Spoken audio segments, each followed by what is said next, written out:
As usual, I was awake before 5, so I checked the weather and tide times for Cape Enrage. The forecast said sunny, with little to no wind. However, the tide was about high tide. I almost always make my observations around low tide, as it gives me the best chance of seeing right down to sea level.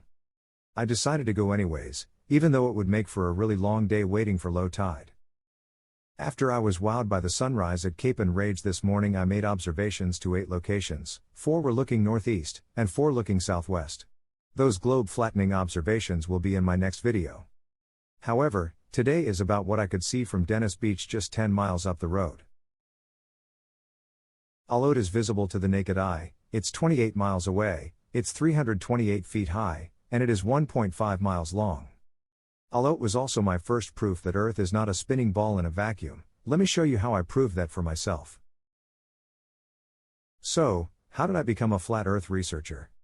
In 2014 our son showed my wife and I Dennis Beach, New Brunswick.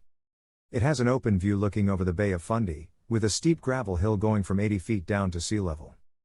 3 years later, in March 2017, I was watching Apollo 11 videos, and quickly realized they were not on the moon at all.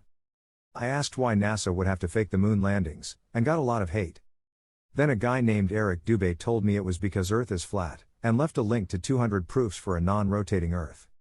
As a Christian, it made me think of Genesis chapter 1, our creation story, so I watched Eric's video.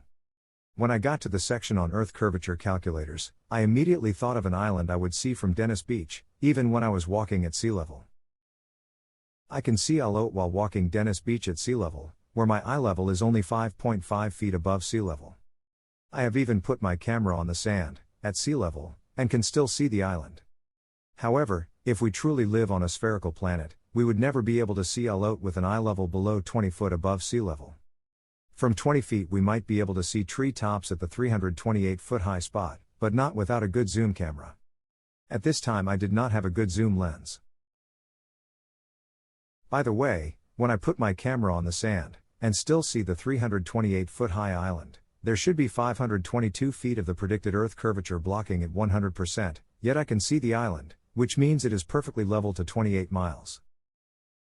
Learning that Isle Haute should never be visible from below a 20-foot eye level inspired me to start saving for a Nikon P900. If I was able to disprove predicted Earth curvature to 28 miles, with the naked eye, what would I be able to see with a 2000mm zoom camera? With a good zoom camera I was able to see a lot more of the island. While standing at the Dennis Beach parking area, at 80 feet above sea level, I was able to see so much more. My camera was 82 feet above sea level. The island is 28 miles from Dennis Beach, which according to Earth curvature calculators there should always be 190 feet of predicted Earth curvature.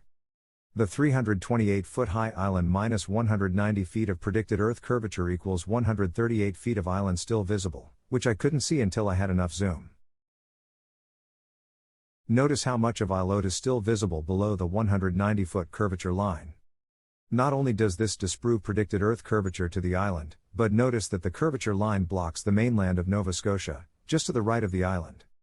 The mainland is less than 200 feet high near the shoreline, yet there should be 766 feet of predicted Earth curvature. I found 750-foot high land at 63.5 miles from my camera. Curvature predictions say there is more than 1,800 feet of predicted Earth curvature. Note, there is no land in my entire view of Nova Scotia even 1,000 feet high, which disproves the curvature predictions made by Earth curvature calculators. I will now adjust the gamma and contrast, to make Nova Scotia more visible.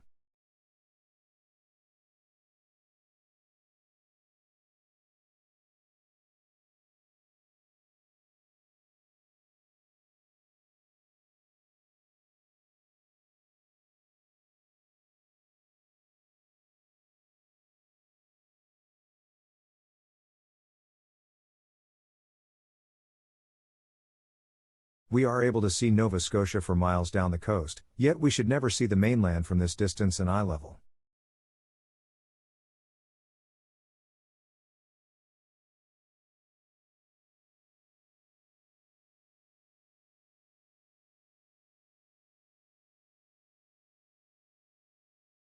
Watch closely, there is a cell tower and light visible. The tower is 51 miles from Dennis Beach, where again, my eye level is 82 feet above sea level.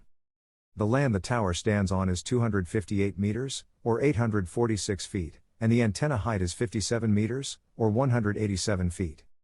The predicted curvature to 51 miles is 1,062 feet from my 82-foot eye level.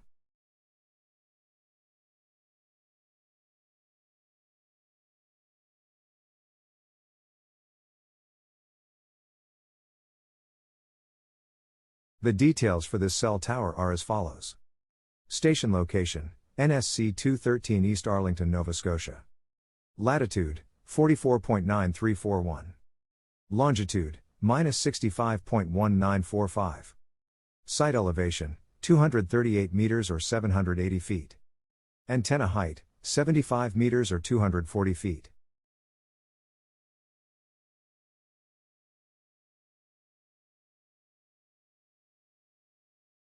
In conclusion, I have shown you that Earth curvature calculator predictions never match what flat Earth researchers prove in reality. Also, we would never see the mainland of Nova Scotia with my camera at 82 feet above sea level.